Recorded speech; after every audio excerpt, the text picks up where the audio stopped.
So now let's get started with today's session that will be about understanding the multilateral trading system. So during this session, we will get key insight into multilateral trading system, its impact on global businesses, and emerging challenges and opportunities.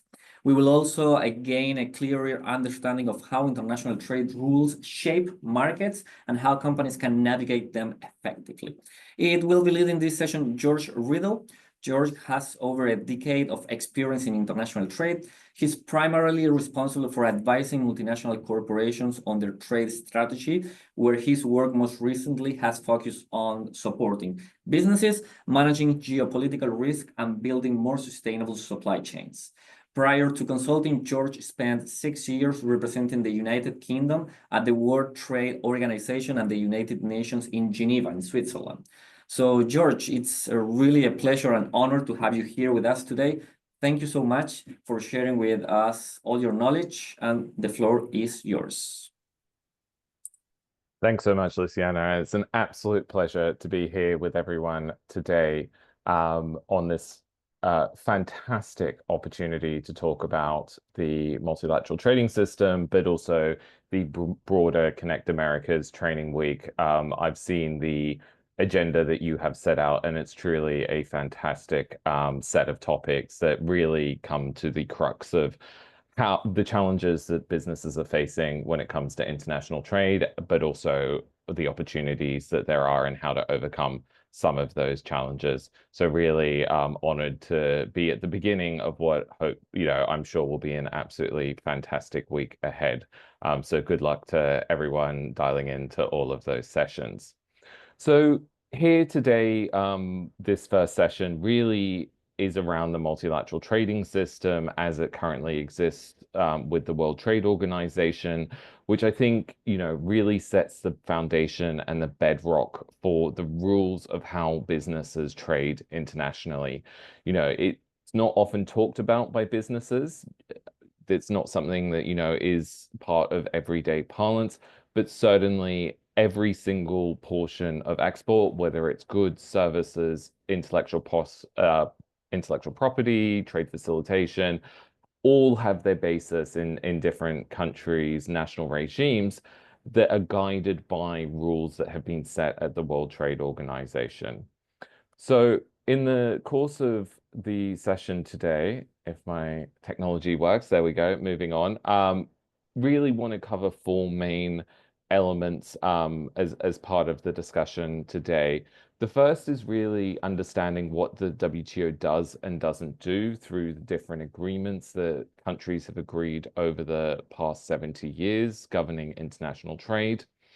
Then moving on to look at how does the WTO actually operate in practice and how does that impact businesses on a day-to-day basis. A little bit of a look around what the current negotiating priorities within the WTO are and the different topics that are really, dominating the discussions in Geneva at the moment. And then really drilling down finally as with the topic of this week, how does the WTO impact SMEs and how can SMEs use the WTO as well? Because I think that is an important point that I really want as one of the takeaways from today, that there is a huge amount of resources available to SMEs to support how they trade internationally, but sometimes you need to know where to look and find those different resources. So just really signposting to them as part of that. We have, at the end of the session today, just before we get into the Q&A, a short questionnaire that's been designed in collaboration with the International Chamber of Commerce to help understand some of the challenges that businesses are having at the moment, but also to help guide future sessions such as this in order to really tailor them to what businesses need to learn and understand. So a bit of a learning exercise for us as well. So starting with the WTO itself. So the WTO, the World Trade Organization, came out of an agreement in 1947 called the General Agreement on Trade and Tariffs, which had 47 parties, state parties at that time. So post World War II, three main pillars of the post-World War II international economic architecture. You had the IMF governing monetary policy. You had the World Bank, or as it was then, the Bank for Reconstruction and Development, looking at how do you actually support the post-World War II reconstruction of the global economy. And those two really came out of the Bretton Woods conference. But one of the things that, and this is interesting among governments, those were really central bank and treasury teams that were negotiating the Bretton Woods agreements, so creating the monetary and fiscal system as it became after World War II. And they really left the trade piece to one side with the idea that that would come as part of future negotiations. Quite a long and complicated history of how those negotiations then progressed. But what came out of it was this general agreement on trade and tariffs, which was really a reflection of what is the baseline that we can set in terms of how post-World War II countries agree to trade with one another, and also set a baseline tariff in terms of how those countries sort of trade their goods, how much they will be charged as a result. Over the course of the sort of successive decades from 1947, what we had was progressive trade rounds. So these were multilateral trade rounds where countries agreed new rules governing international trade. So from the 1970s, we have the Tokyo Round, which again lowered lots of tariffs, but also expanded what types of trade issues the GATT at the time covered. Things like anti-dumping, trade remedies, safeguard measures. So what we saw was a gradual expansion, not just of the types of trade issues that were covered, but also that gradually lowering of tariffs over the course of those international and multilateral trade rounds. In 1994, what we had was the conclusion of the Uruguay round. And as you see here, this is a copy of the international rule book. So it's quite a thick book covering all of the different legal agreements that became the WTO. And those agreements not only covered trade in goods like the original GATT had, but really saw the purview of the multilateral system expand to important new topics that, businesses were really advocating for at the time. So trade in services became a huge issue through the 1980s and beyond. So the WTO started to cover services issues. Intellectual property, something that is at the heart of nearly every business today. Again, the trade-related aspects of intellectual property start to be brought into the multilateral system, as well as other issues, relating to agriculture or other things like that. So what we saw from the GATT to the WTO was really a reflection of how trade had changed from 1947, which was very goods-based, products being traded across the world, to a reflection of a more services and other types of trade that were increasingly happening as a result of the changing global economics at the time.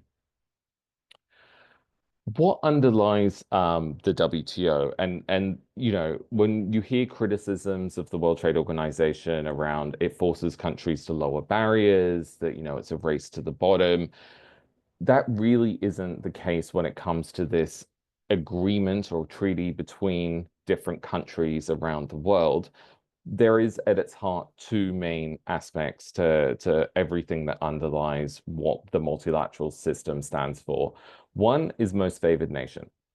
So what that says is I agree to treat one WTO member the same as all other WTO members. So if I apply a particular tariff to a good that I've agreed as part of the big trade rounds that have happened over the years, I will apply that tariff to all different WTO members. Now, there's a big asterisk associated with that says, well, if you have a free trade agreement, that there you're allowed to have lower tariffs than what you have at the sort of bound WTO rate. But it is something that, outside of an FTA, that you treat all WTO members equally and that treat their different exporters in the same way. National treatment is the second foundational concept when it comes to the rules underlying all of the WTO agreements, which says that I will treat my national producers the same as I treat foreign producers. So in the WTO, you can have as high a standards as you want, whether that's relating to health and safety, whether that's product standards, whether that's, basically whatever you want, environmental, development, etc. But I'm going to hold everyone to that same standard and not positively discriminate for my domestic producers. So those are really, when you're looking at the WTO, the two main principles that underlie most of the agreements and really sets out how countries have agreed that foundational multilateral trading system. So treat everyone equally, whether it's foreign versus domestic, and then also between different WTO members. In terms of how the WTO functions, and I'll get on to the sort of committee structure and how the different countries work together, but essentially it's meant to be a virtuous circle. In the sense that countries negotiate new trade rules that then are incorporated as part of the rule book.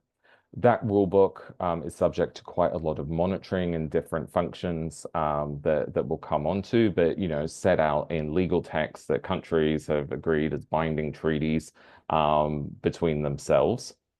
That is then monitored through a regular committee structure. And this is actually, a lot of the headlines when we read about the WTO and the multilateral trading system are really focused on those negotiations. Because frankly, that's where a lot of the sexy topics come from and where some of the big disagreements between countries really play out, which is inevitable given the competing, economic interests that countries have and their different priorities as well among the different trade rules that exist. However, if you talk to someone in Geneva and that, their day-to-day work at the World Trade Organization, the vast, vast, vast majority, up to 80% of their time, will be on that monitoring function. So to say, are countries actually abiding by the rules that they've agreed as part of that rule book? And this is really where a lot of the resources as well for different businesses come out, because a lot of that information is publicly available. Now, it's true that as part of that monitoring work, countries don't always actually agree that others are abiding by what they've signed up to as part of the rule book, and that's where the dispute function comes in. Now, what the WTO doesn't do is institute a binding dispute settlement process on WTO members. They're sovereign countries. Ultimately, they can choose to have different policy priorities. But what it does say, and how it's meant to function, although that's not gone so well in recent years, is that if you are found to be in breach of your WTO obligations, then other countries can suspend WTO benefits that they have given to that country as a result of finding them in breach of their WTO obligations. Now, as we know, international trade, international business moves forward quite quickly. In 1994, when we had the last big multilateral round concluded, the internet wasn't really a thing. We didn't have all of the e-commerce platforms that exist today. We didn't have a lot of the different types of data-driven businesses. So what the idea was that this should never be a static entity as the WTO rulebook. Instead, it should evolve in line with existing and future business and economic priorities of the membership, which is where you come back to that negotiating function. So in terms of the big multilateral rounds, we haven't had one concluded since 1994. There was a round launched, the Doha Development Round, in 2001. However, that's not been successfully concluded. However, that's not to say that the WTO and its members haven't made progress in other areas. But in terms of how the initial system was designed to function, it really is in that idea of a virtuous circle from negotiating through to rules, monitoring disputes, and back to negotiating. In terms of the three pillars, this really is set up as the sort of core bulk of time where different WTO delegations spend their time. In terms of how that actually looks in practice, is a lot of committees and councils. So in terms of the main aspects of the WTO rulebook, you have the General Agreement on Trade and Tariffs, you have the General Agreement on Trade and Services, and then the trade-related intellectual property agreement. Each of those main aspects of the WTO rulebook have a corresponding council. So as we know, with anything international trade, it is a alphabet soup of acronyms. So what we have here is the three at the bottom of the screen. So the Council for Trade and Goods, which covers the General Agreement on Trade and Tariffs, the Council for Trade and Services, which governs the General Agreement on Trade and Services, and then the TRIPS Council, which governs the TRIPS Agreement. What those councils and committees consist of in practice is different WTO members, so their delegations, their diplomats in Geneva, will go and attend the regular meetings of those different councils and committees and raise relevant issues that are part of the ongoing agenda. Now, in terms of how countries actually interact with that system, it's really important to say that they're not, it's not the WTO Secretariat, the sort of core institution that has been set up to help with the monitoring of those WTO agreements that sets the agenda. It's in fact each country itself that has a responsibility for putting issues on the agenda. So in the case of, say, the Committee on Technical Barriers to Trade, what you have there is all of the product standards, all of the different labeling requirements, anything that can be considered as a technical barrier to trade. If countries have questions of other countries about their new measures that are coming into force, whether it's a new labeling regime, whether they're improving on the performance aspects of, say, industrial motors, all the way through to how different products are constructed, if they have questions around how that new rule in another country is being implemented, they can raise questions and agenda items as part of the regular work of that Committee on Technical Barriers to Trade. Often, and particularly in the case of technical barriers to trade and sanitary and phytosanitary issues, which is where we see a lot of the big questions being raised and potential trade barriers, because we all know as businesses, if you've got 100 different standards of a particular product being set, it is almost impossible for you to export to those markets. It is much better just to have one standard, whatever that standard may be, because it makes it a lot easier to then trade internationally.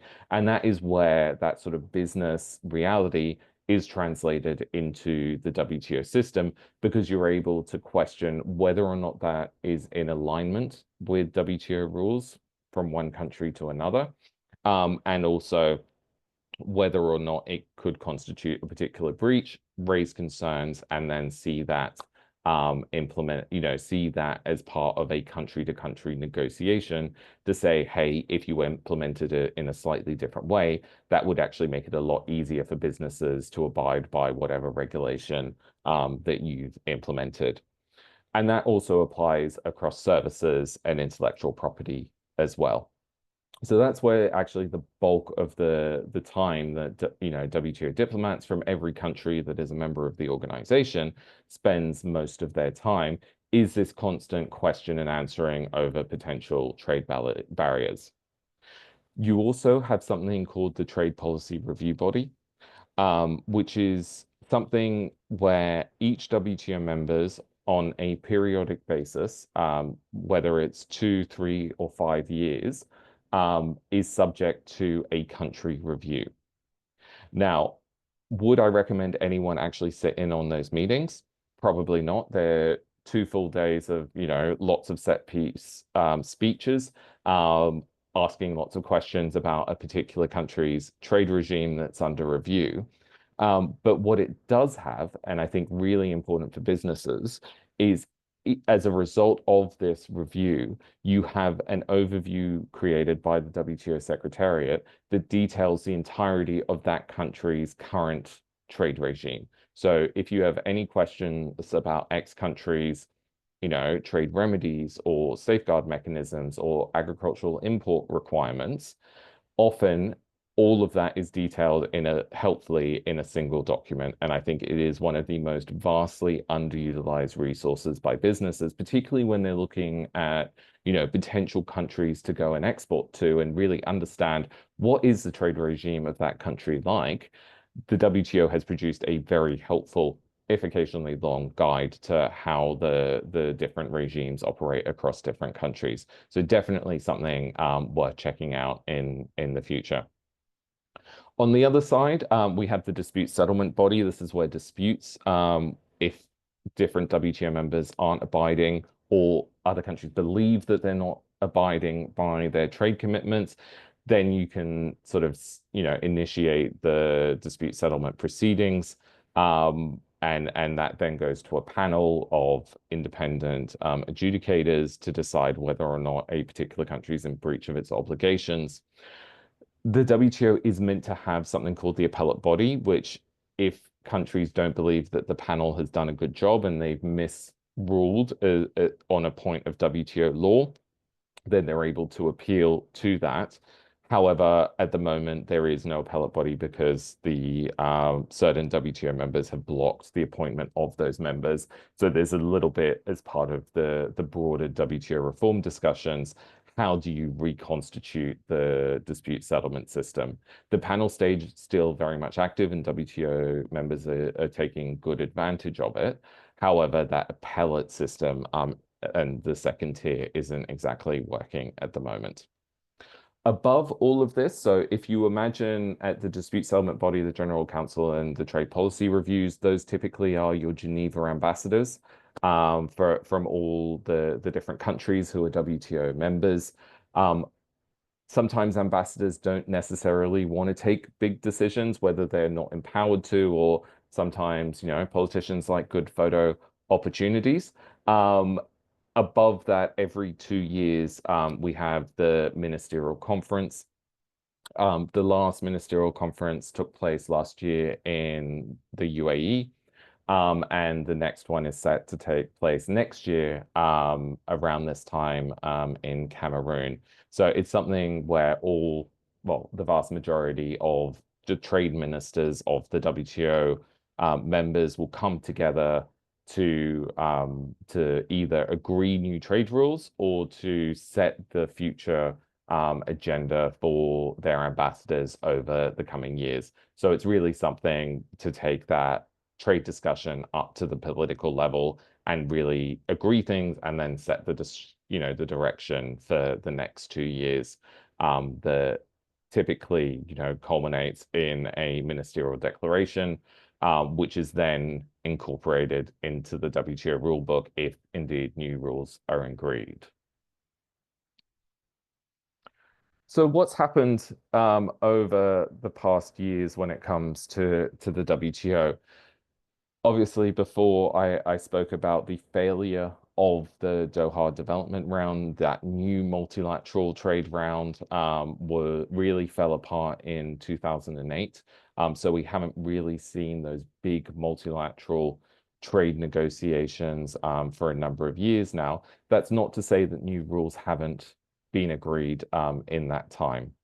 So in terms of what has been agreed, accessions are an incredibly important part of what the WTO has been doing. I mentioned the original 47 parties back in 1947, where it was really quite a small subset of countries who were part of the WTO at that time. Today, we're in excess of 160 countries that are members of the organization. Most recently, Timor-Leste has joined the WTO and really becoming an active member. But over the past years, we've seen Kazakhstan, you know, a lot of Central Asian countries, a number of African countries, you know, small island developing states who have become part of the organization, in recognition that actually getting that level playing field for international trade is a really important part of not only their exporters getting access to other markets, but also, you know, making their imports more competitive as well. Back in 2011, we had an update to the government procurement agreement. So this is where a subsection of WTO members have agreed to open up their government procurement markets on a more equal footing, back to those two foundational principles when it comes to how their government procurement processes work for different domestic goods and services products. 2015, we had the trade facilitation agreement. So this is where countries agreed to essentially cut red tape at the border. So really to streamline customs processes to make it a lot easier for businesses to understand and find the information that they need when it comes to different import requirements across all of the WTO membership, a really important part of how countries actually facilitate trade in and out of their country, because it's often those non-tariff barriers, as we know, as businesses, that actually cost the most money. Sometimes, you know, understanding, you know, a tariff is a tariff. Yes, do you necessarily want to pay that money? Maybe not, but you can at least know how much you're meant to pay. When it comes to uncertain import licensing, you know, do you need what stamps and how often? Are the rules of origin certificates that you have going to be accepted or not? Actually, that can be a lot bigger of a barrier to trade. So that trade facilitation agreement really set the baseline for how countries need to streamline their customs operations going forward. Then we had the International Technology Agreement expansion in 2017, which zero-rated a huge number of IT products and related technologies as a result, hugely beneficial in terms of how those products are traded around the world. So really interesting in terms of, you know, that progression. It's not the big bang multilateral, everyone agrees everything trade rounds that we saw sort of from 1947 and until the early 90s, but gradual progression has been made over the past 20 years. In terms of what's coming next, I would say there are two big topics in Geneva. One is, how do you make progress plurilaterally? Because there have been those big disagreements at a multilateral level that has led to an impasse. And I'll come on to sort of what those different topics entail. And then also this question of WTO reform, because, you know, the WTO was created almost over 30 years ago.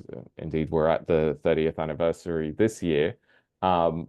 Trade has changed a lot, geopolitics has changed a lot. So how does the WTO need to adapt to that new reality? And that's sort of an active discussion among the different delegations in Geneva at the moment. One of the reasons why that big multilateral round was so difficult to get over the line was just because of the sheer number of issues that were on the agenda at the time. I've got a whole list here, as you can see, as part of that central circle. I'm not intending to read them all out, but it really does give you a sense of the different types of trade issues that the 160 plus countries and WTO members around the world were grappling with to try and agree those new rules. Because of that disagreement, what countries have been doing over the past 5 years is pursuing things plurilaterally. Now, in trade speak, all that means is a coalition of the willing. So it is a group of WTO members within the framework of the organization saying, yes, we can't make progress among all these different members, but what we can do is for those countries that want to can start to make progress you know, amongst ourselves and agree new rules and then adopt them as part of the WTO framework. Those issues, sort of 5 main ones, well, 4 main ones, at the moment. E-commerce, incredibly important. And what we have there is the agreement for new rules on e-commerce on a plurilateral basis have been agreed. And then what WTO members are currently talking about is how to integrate it and start implementing those new rules as part of the rule book going forward. That's the same for investment facilitation for development. So very similar to what I was talking about, trade facilitation. An equal agreement has been agreed around how countries can do more to help facilitate investment into their countries. So working with different investment facilitation agencies, but also what sort of rules are most helpful when talking to businesses in that regard. Sustainability, this is one that also has an absolutely horrible trade acronym, TESDI. Genuinely, sometimes I wonder who comes up with these things, but that stands for trade, environment, climate change and sustainability related issues for development. So really, how do countries start to promote more sustainable trade patterns, whether that's environmental goods or services or traded products produced in a more sustainable way? Lots of discussions happening there.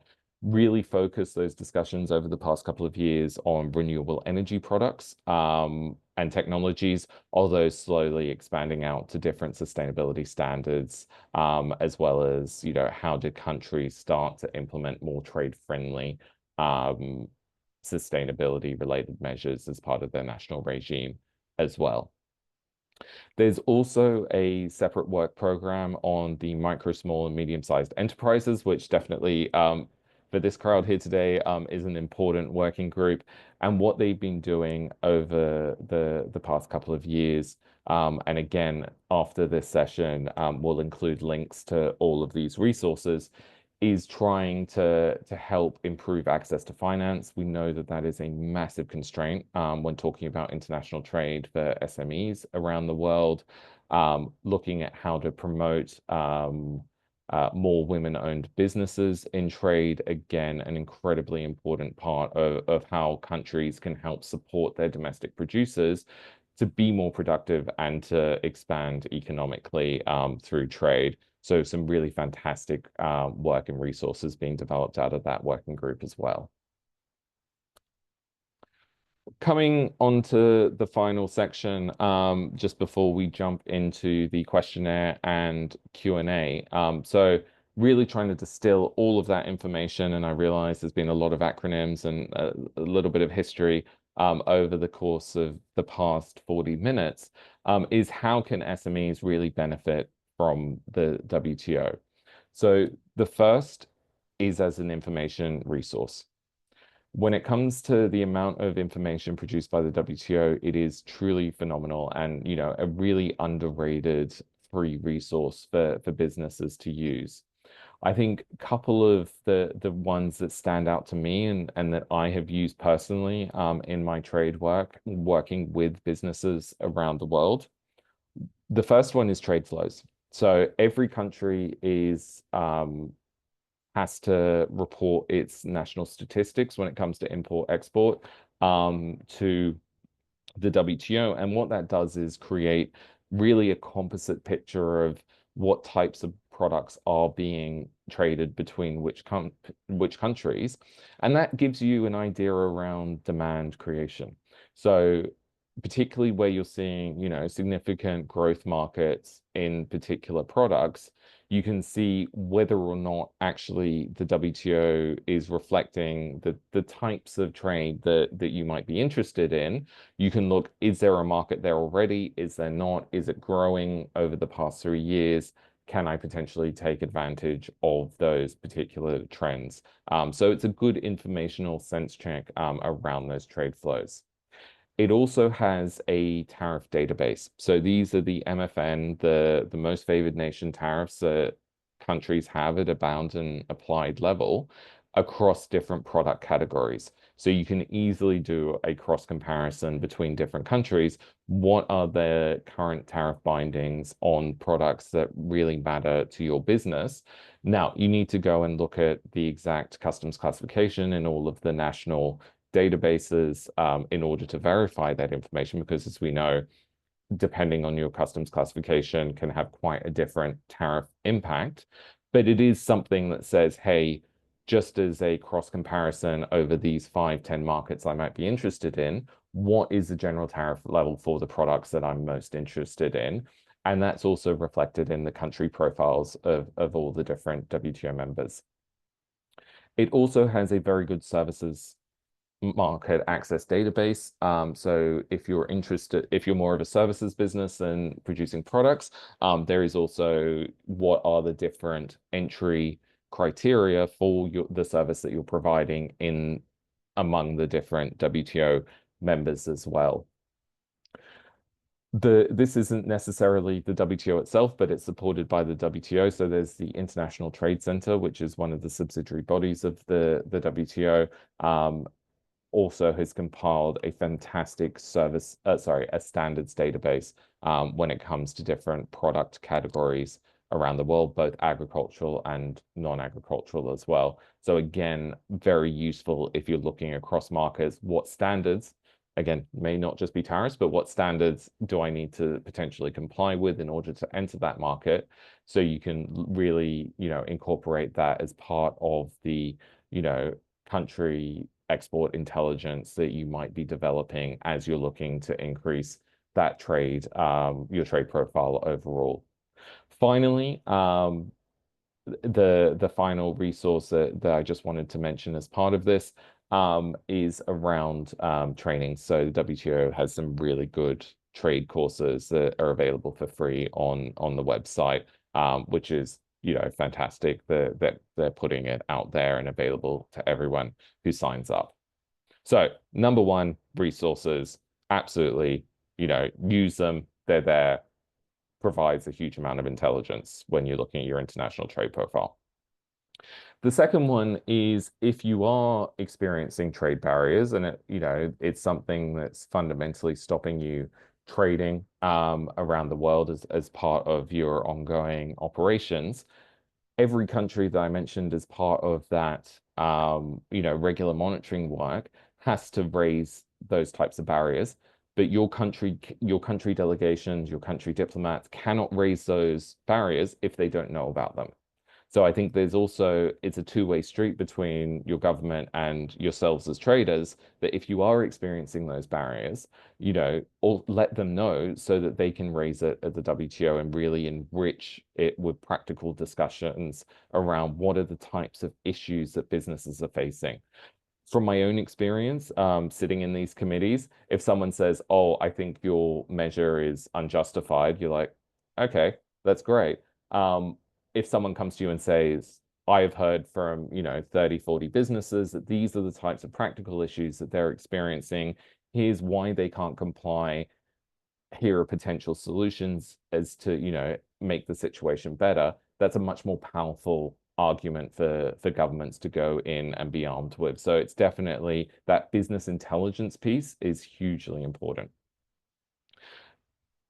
Third is around advocating for the implementation of WTO agreements. The faster they are implemented, the more easier it is for businesses to do business and trade internationally.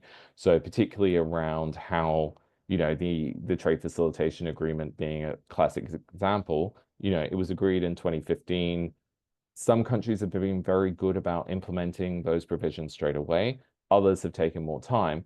The quicker that all countries can actually say, hey, no, we're cutting red tape at the border in alignment with what we've agreed at the WTO, helps us as businesses. So definitely something to advocate for. And then finally, the working group on MSMEs is constantly, and again, the link to the page will be provided after the course today. They're constantly asking for what are the issues that MSMEs are facing? How can the WTO, be beneficial to helping those businesses trade in a more efficient and in a better way? So if you have any ideas, definitely drop them a line, because it's something that they really are trying to do on a daily basis.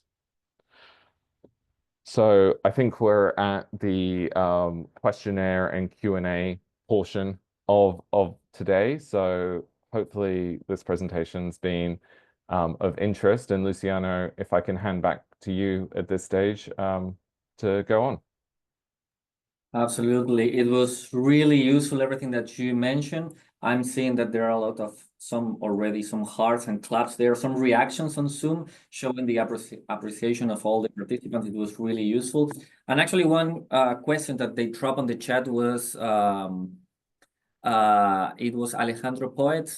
Aside from the trade info from each member, if there is any other WTO resources that SMEs should be paying attention to. And this last slide, I think he dropped that question right before you showed that slide. So that slide just encompasses and summarizes everything for this question. And as George said, we will sending over all the relevant links that he was mentioning, some resources, some tools, the database, and everything. We will be sending them over by email right after this session, so you will be receiving all that information afterwards. So don't panic if you didn't have the chance to just write them down or anything.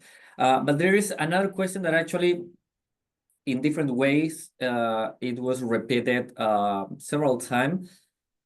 And this one, I took this one from Michael Paris. He's asking, isn't there a provision under that WTO rules to get the concurrence of WTO when introducing tariffs are detrimental to other member countries?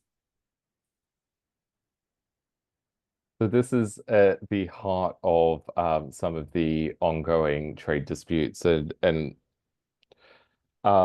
so certainly, you have one country, so the United States, that is advocating for quite a significant increase in its tariffs against other WTO members, whether that's on a reciprocal basis, whether that's just on a safeguard basis, so raising the tariffs to a particular level, whether it's 25 or above. Certainly, in terms of how the WTO is meant to function, if you are raising your bound tariffs, so that's the sort of generally agreed tariffs as part of the different WTO negotiations, there is an Article 28 process for how countries can renegotiate their bound tariff levels, whether they want to raise them beyond their current levels, and that's being used by other WTO members in the past, although in a much more limited way. It's normally been a couple of tariff lines or at most 10. It's never been done sort of across the entire board previously. So it would definitely stretch how that has happened in the past.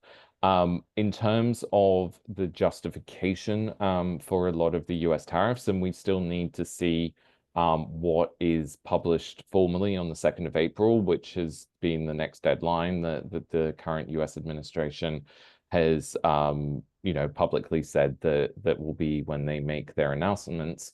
But we understand from the intention and the different statements that they will be justified on a national security basis, which is something that in the WTO there are exemptions for countries taking trade measures on a national security grounds.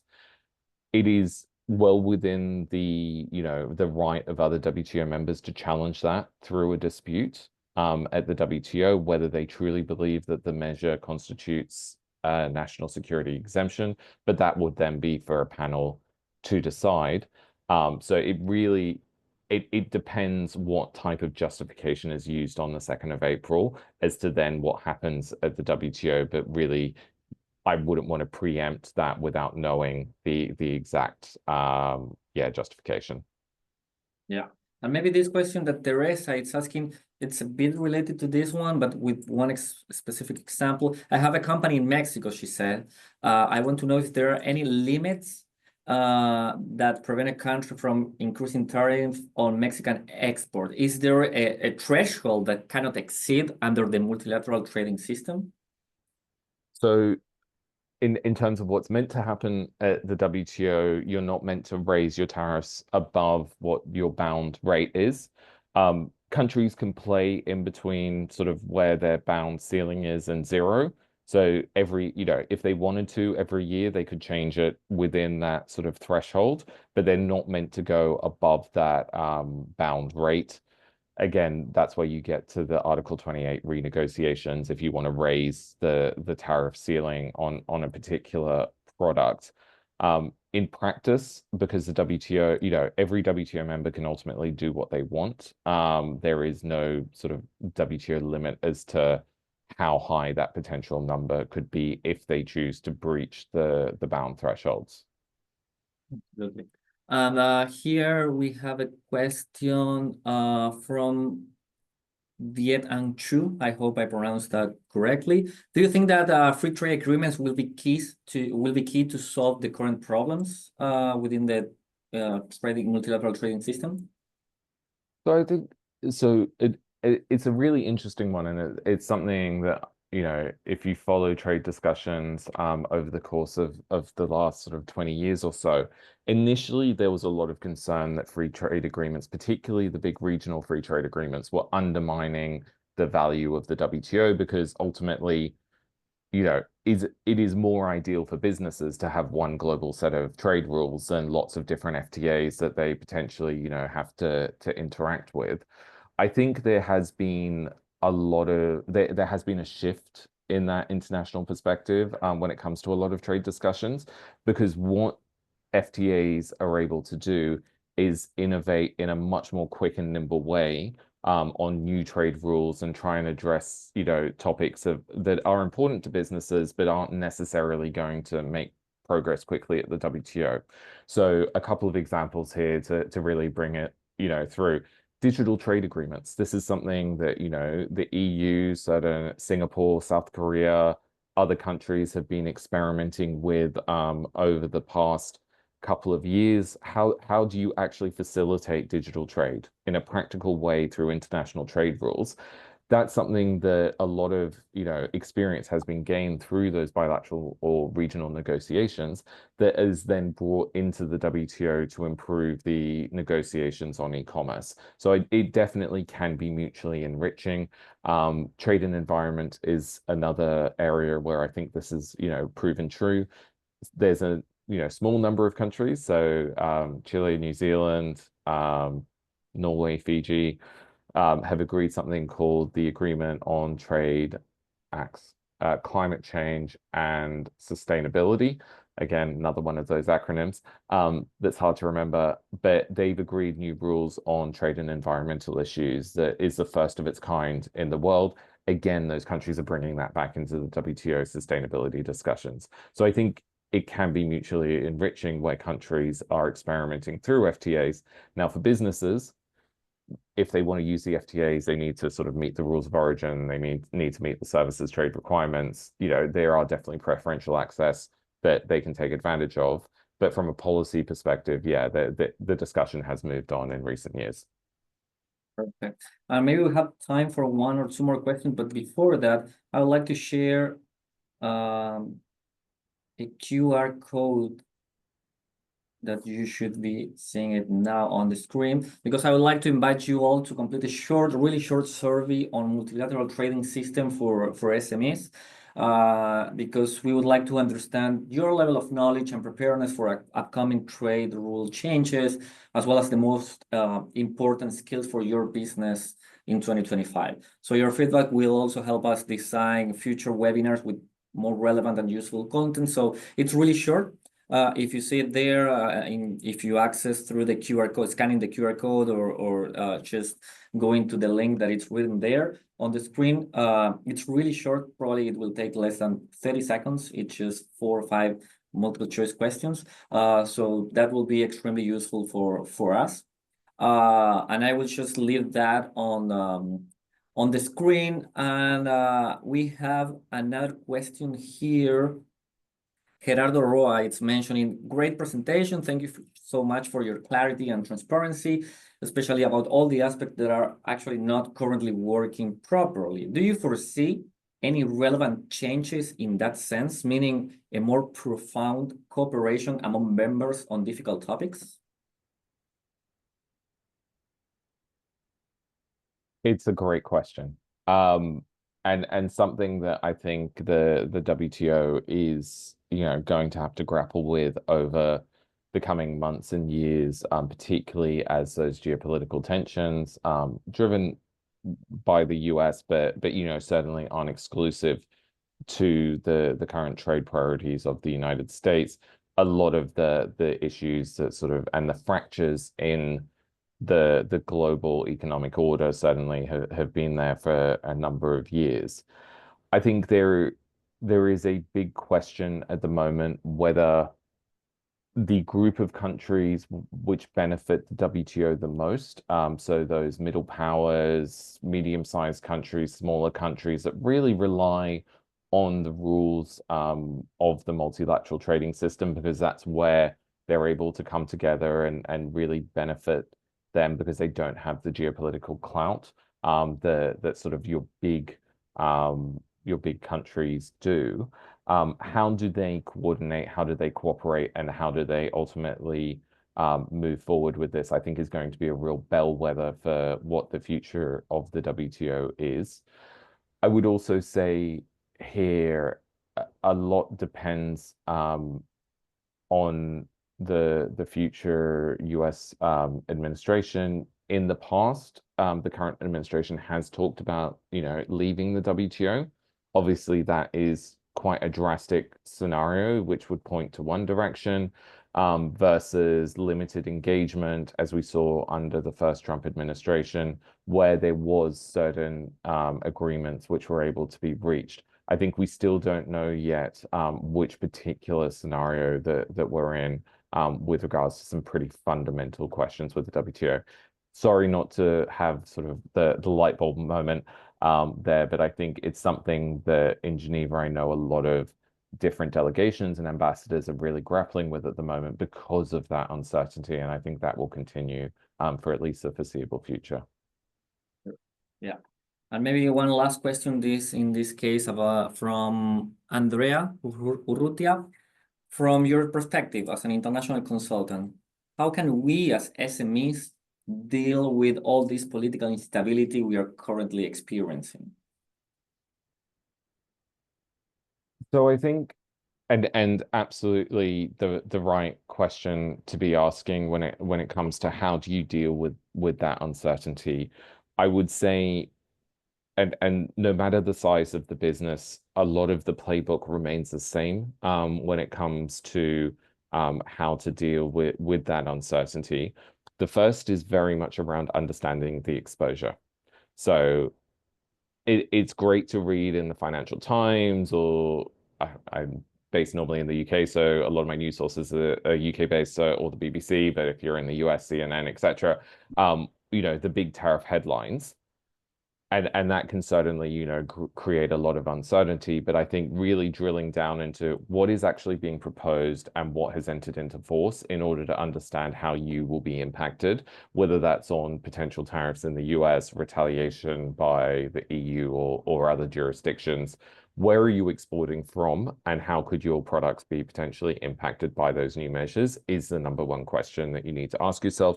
And there you start to come up with a playbook as to how to respond. I think the second is, are there things that you can do practically? So looking at customs valuation, customs classification, really what are the different potential mitigations, practical mitigations that you can take in the meantime while those different trade barriers are being introduced. Then you start to deal with some of the longer term responses as a business. Definitely customer diversification is an important one, particularly if you're selling exclusively into the US at the moment. Looking for alternate markets definitely is something that a lot of businesses that I work with are prioritizing, and also starting to draw on a more diversified supply chain as well in order to address any potential disruption that happens as a result. So yeah, definitely there are things you can do, but it starts from what is the potential exposure and what is the impact before you can act and plan accordingly. Great. George, that was really enriching. It was an awesome, great presentation. I think that everyone is showing, I can see here on the Q&A option, and also now in the chat, they are showing their appreciation, again, full of hearts and claps reactions that are appearing from the bottom of the window. So thank you so much. I really appreciate your time in sharing all your knowledge and expertise on this matter. So it was an honor to have you opening this training cycle. And I will just change for those who didn't, who couldn't make it, scanning the QR code. We also share the link on the chat in case you just want to click there and fill in the form. You have the link there on the chat. Also, for those who join late or need to leave early the session, considering that now we are about to start our second part of today's session, with the second session of today, we will be sending over the recordings by email. There were a lot of questions on the chat about that, and indeed, we will share that recording with you after this session. So you can also scan the QR code and go directly to the site where we will be uploading all the recordings throughout this week. So now, before we start with the second part, I will just give you a 1-minute break in case you need to go grab a coffee or water or something before we start with the second session. Roberto is already here and prepared. So we will wait for just 1 minute and we will start the second part of this presentation.